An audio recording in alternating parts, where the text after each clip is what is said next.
Anil blogs পেজে আপনাকে আবার অনেক অনেক স্বাগত। সবাই হোস্টেল লাইফ, এই যে ভিডিওগুলো দেখছেন,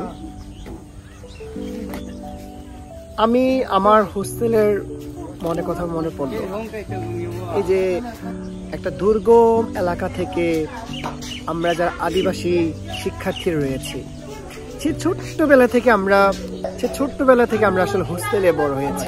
বেশিরভাগ পার্বত্য চট্টগ্রামে যেসব পার্বত্য অঞ্চলে যেসব যারা আমরা আদিবাসী শিক্ষার্থী রয়েছে, ত্রিপুরা, চাকমা, মারমা, মো, মং, খুমি, মুসাই, খিয়াং, টংচঙ্গা, চাক, এই সম্প্রদায় যারা আমরা আছি, আমাদের গ্রাম বা আমাদের এলাকা কিন্তু অনেক দুর্গম।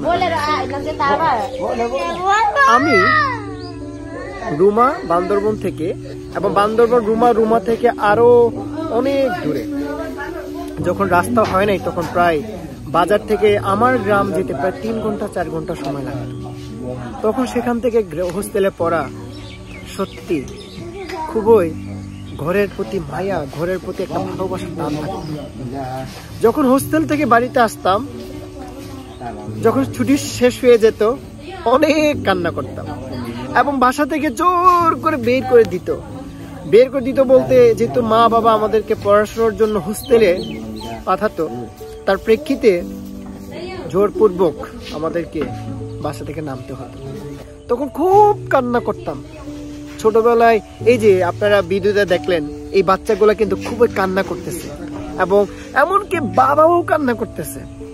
আমার এখন ছোটবেলায় খুব মনে পড়ে যে আমার বাবা যখন হোস্টেলে দিয়ে আসতো, বাবাও কান্না করতেন, আমিও কান্না করতাম। সে ছোটবেলা থেকে পড়তে হোস্টেল লাইফ, এখনো হোস্টেল লাইফ শেষ হয় নাই। এখন আমার অনার্স মাস্টার্স শেষ হয়ে গিয়েছে, স্কুল কলেজ মাস্টার্স, কিন্তু এখনো সে হোস্টেল লাইফ এখনো শেষ হয়নি। হোস্টেল লাইফ খুব মিস করছি। আমার হোস্টেল লাইফ বিস্তারিত আমি একদিন আপনাদের সঙ্গে গল্প করব, আলোচনা করব। যদি আপনারা অবশ্যই কমেন্ট করে জানান, তাহলে আমার স্কুল কলেজ বিশ্ববিদ্যালয় লাইফ আমি আপনাদের সঙ্গে শেয়ার করব। কিন্তু আজকে হোস্টেল যে লাইফ বা হোস্টেলের জীবন, ছেলে হোক মেয়ে হোক, যে আমাদের প্রত্যেক একটা ইতিহাস আছে। যদি আপনি এরকম কোন হোস্টেলে যদি আপনি পড়ে থাকেন, আপনি যেই হন না কেন, এই ভিডিও যিনি দেখছেন বা যেই কেউ দেখছেন, আমি অনুরোধ করব আপনি কমেন্ট করে জানান আপনি কোন হোস্টেলে বড় হয়েছেন। আমি হোস্টেল লাইফ সেই একদম কেজি থেকে কেজি 1, 2, 3, 4, 5, 6 একদম বিশ্ববিদ্যালয় পর্যন্ত আমি হোস্টেলের জীবন পার করেছি। পুরো বাকিটা জীবন হোস্টেল পার করেছি। হয়তো বাসায় আমি ছোটবেলায় থাকতাম, যখন হাঁটতে শিখছি আমাকে হোস্টেলে রাখা হয়েছে। হোস্টেল লাইফ খুব মিস করছি।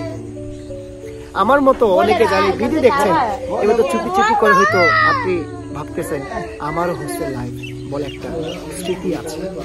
আপনি চিন্তা করছেন এই মুহূর্তে, আহারে আমারও তো একটা স্মৃতি আছে, একটা গ্রাম অঞ্চলে উঠে আসা এক ছোট্ট একটা গল্প। আমাদের জীবনে প্রত্যেকে খুব সুন্দর গল্প রয়েছে, হোস্টেলের জীবন গল্প। সত্যি আমি খুবই মিস করছি এই হোস্টেলের জীবনগুলো। আমি খুব মিস করছি এই হোস্টেল জীবন পার করে আসা এই হোস্টেল জীবনগুলো।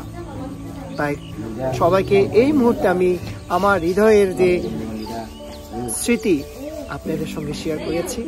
তো সবাই ভালো থাকবেন, এবং আপনি যদি এরকম হোস্টেলের স্মৃতি যদি থেকে থাকে অবশ্যই কমেন্ট করে জানাবেন। সবাই ভালো থাকবেন। অনিল ব্লগস পেজে আপনাকে আবার অনেক অনেক স্বাগত। সবাইকে অনেক অনেক শুভেচ্ছা। সবাই ভালো থাকবেন। Bye bye. শেষ।